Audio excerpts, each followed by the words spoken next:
श्री असाउद्दीन ओवैसी जी। शुक्रिया मोहतरम चेयरमैन साहब, आपने मुझे बोलने का मौका दिया। मैं शुरुआत में बताना चाह रहा हूं कि मैं हुकूमत की तरफ से लाए गए इस रेजोल्यूशन की मुखालिफत में बोल रहा हूं और मैंने अमेंडमेंट्स भी दिए हैं प्रेजेंट एड्रेस के लिए। और चेयरमैन साहब, आप उर्दू को जानते हैं। किसी एक शायर ने शायद बरसर इख्तिदार जमात के लिए ये शेर कहा होगा कि उसूल बेचकर मसनद खरीदने वालों, निगाह अहले वफा में बहुत हक़ीर हो तुम। वतन का पास तुम्हें था ना होगा कभी कि अपने हिर्स के बंदे हो, बेज़मीर हो तुम। इज़्ज़त नफ्स किसी शख्स की महफूज नहीं, अब तो अपने ही निगहबानों से डर लगता है। डंके की चोट पे जालिम को बुरा कहता हूँ, मुझे सूली से न जिंदानों से डर लगता है। मोहतरम चेयरमैन साहब, मैं आज इन लोगों की तरफ से बोल रहा हूँ जो दिखते तो हैं, जिनके बारे में बात तो होती है मगर उनकी कोई नहीं सुनता। मैं उनके बारे में बोल रहा हूँ जिनके बारे में वज़ीर आज़म मोदी ने कहा था कि घुसपैठी है। मैं उन बेटियों और माओं के बारे में कह रहा हूँ जिनके बारे में मोदी ने कहा कि ज़्यादा बच्चे पैदा करते। मैं उन मासूम नौजवानों के बारे में कह रहा हूँ जिनको मॉब लिंचिंग के ज़रिए मारा जा रहा है। मैं उन बेज़ुबान माँ और बाप के बारे में बोल रहा हूँ जिनकी औलाद आज इस हुकूमत के गलत कानून के चक्कर में जेलों में सड़ रहे हैं। सर, मैं दस्तूर जब इस ऐवान में बन रहा था, संविधान बन रहा था, तो उस वक्त अलहदा वोटर लिस्ट और इंतखाबी रिजर्वेशन की बात आई तो उस वक्त के हमारे फाउंडिंग फादर्स ने, हमारे बुजुर्गों ने, दोनों समुदाय के हिंदू और मुसलमानों ने फैसला किया कि हम इस पर राज़ी नहीं होंगे। बल्कि उन्होंने क्या कहा था हमारे फाउंडिंग फादर्स ने, उन्होंने मुखालिफत की थी अलहदा वोटर लिस्ट की और इंतखाबी रिजर्वेशन की। उन्होंने कहा था, I quote sir, it is the duty of majority community to ensure that minorities are elected in the representative numbers. BJP मुसलमानों की नफरत पर जीतती है और मुसलमानों के नाम निहाद मसीहा मुसलमानों के 90% ज़्यादा वोट हासिल करते हैं, मगर फिर भी इस ऐवान के दरवाजे नहीं खुलते मुसलमानों के लिए और सिर्फ 4% मुसलमान जीत कर आते हैं।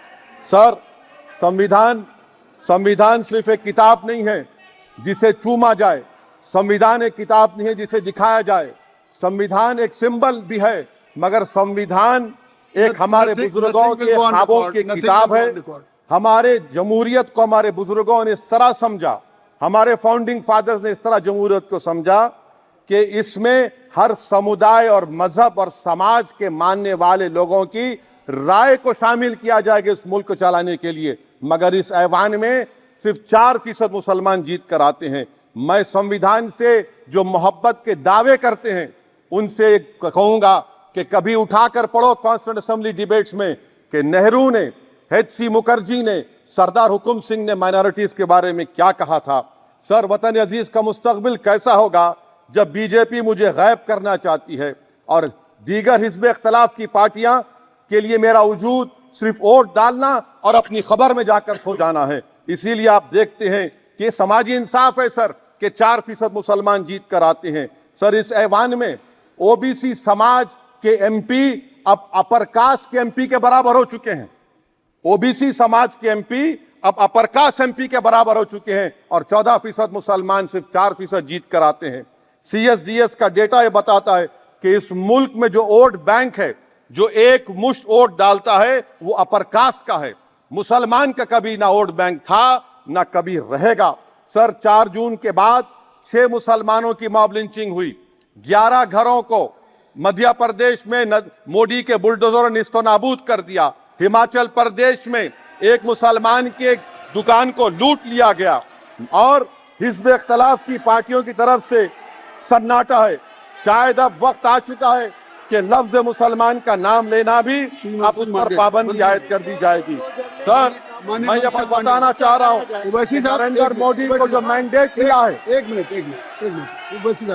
आप लोग बैठ जाएं, कृपया आप लोग बैठ जाएं। श्री मनसुख मांडविया जी, आप लोग बैठ जाएं, कृपया माननीय सदस्य बैठ जाएं। श्री मनसुख मांडविया जी, मनसुख मांडविया, कृपया आप लोग बैठ जाएं।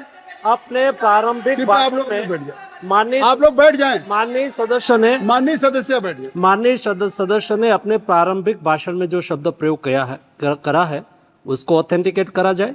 और अभी उन्होंने उल्लेख करा कि मोदी के बुलडोजर ने वहां मॉब लिंचिंग करा है उसको भी ऑथेंटिकेट करा जाए। निश्चित तौर से इसको ठीक है ठीक है ठीक है ठीक है ठीक है। उवैसी साहब जब भी कोई बात नहीं सर, आप चेयर पर बैठे हैं जी, इसलिए आप मंत्री जी को पेट में दर्द हुआ, माशाल्लाह, शुक्रिया उनका। नहीं, तो सर मैं ये बोल रहा था, यही है ये अरे ये नहीं मंत्री इससे बुरी बात क्या है? पेट में दर्द हो सकता है, वो दर्द ये सब ठीक। अच्छा दर्द हुआ, चलिए दर्द हुआ, दिल का दर्द हुआ। तो सर जो नरेंद्र मोदी को मैंडेट मिला है वो सिर्फ और सिर्फ मुसलमानों की नफरत पर हिंदुत्व की वजह से मिला है। I would like to say it is not Modi's in dock but every single person voted him despite his anti Muslim voice. And I would like to tell the opposition parties this is not a moral victory for you, this is a victory of majoritarianism. Everyone should contemplate and do introspection. Why is it that the OBCs and the upper caste are getting their due representation? Why are the Muslims not getting? Are we here only to vote for you and not to get elected? If that is the case, please tell us that we are only here to vote for you. Sir, आज भारत के आधे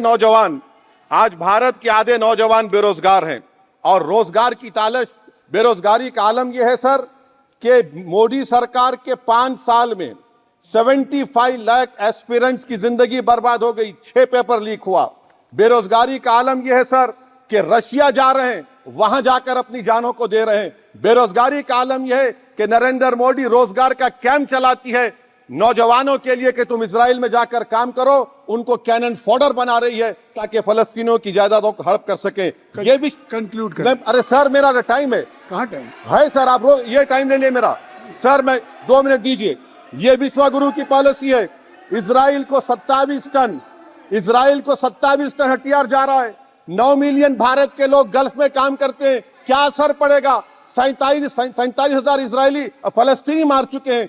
क्या है हमारी policy sir? क्यों हथियार दे रहे हैं सर? नस्लकशी हो रही है। सदर जमहूरिया के खुतबे में राष्ट्रपति के सर, मैं उसी पे बोल रहा हूं सर, उसमें लिखा हुआ है फॉरेन पॉलिसी के ऊपर, आप पैराग्राफ नंबर 25 देख लीजिए। सदर जमहूरिया में सैचुरेशन अप्रोच है। क्यों नहीं मोदी सरकार माइनॉरिटीज को ग्रीन स्कॉलरशिप को डिमांड करती है सर? उसको आपने बजट कम कर दिया सर। बनारस का बुनकर 18 महीने से मंडी का शिकार है, सूरत और बेंगलुरु जा रहा है सर। आखिरी बात कंक्लूड कर रहा हूं, आखिरी बात सर, पनून केस में निखिल गुप्ता, मोदी ने कहा था कि हम घर में घुसकर मारा, तो निखिल गुप्ता को किसने ऑर्डर दिया था पनून को मारने का? अगर नहीं दिया तो उसको बचाइए, और अगर दिया नहीं तो फिर उस पर पीएमएलए क्यों नहीं लगाकर? सर समाप्त करो। कमेटी बनाई आपने, उसका क्या हुआ सर? हम एससीओ को नहीं जा रहे सर। मैं आपको बता रहा हूं कि मैं अपनी इस तकरीर को टीपू सुल्तान की नजर, सुनिए सर, अब हो गया खत्म कर रहा हूं सर। मैं अपनी तकरीर को टीपू सुल्तान की नजर कर रहा हूं। ये टीपू सुल्तान की फोटो है, क्या आप इससे भी नफरत करेंगे सर? ये संविधान में टीपू सुल्तान की फोटो है जिस पर वल्लभ भाई पटेल ने साइन किया, श्यामा प्रसाद मुखर्जी ने साइन किया। ये आपकी नफरत है सर। आखिर में मैं अपनी बात को खत्म कर रहा हूं इस शेर पर कि क्या दिन दिखा रही है सियासत की धूप छांव। जो कल सपूत थे वो कपूतों में आ गए, थे इस कदर अजीम के पैरों में ताज थे, इतने हुए जलील के जूतों में आ गए। बहुत बहुत शुक्रिया सर। श्री गौरव गोगोई जी। धन्यवाद सभापति महोदय।